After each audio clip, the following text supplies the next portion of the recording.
नमस्कार मंडळी, कशा असतात? बरे बरे राहून माझे व्हिडिओ बघतो. तर मी मधुर आणि मधुर जाधव ब्लॉग या यूट्यूब चॅनल तुमचं स्वागत करतो आहे. तर आज मी इलेला असं आहे माऊली देवीचं आशीर्वाद घेण्यासाठी, कारण नवरात्री चालू आहे. तर चला जाऊया आतमध्ये.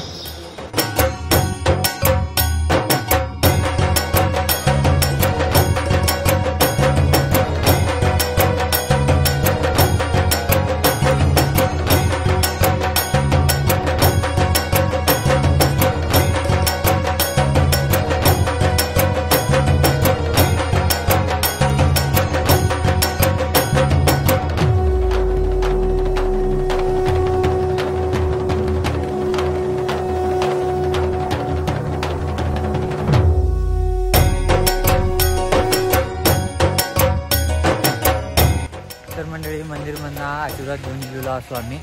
तर आता बघूया, चहा पिऊसाठी जातो. चला.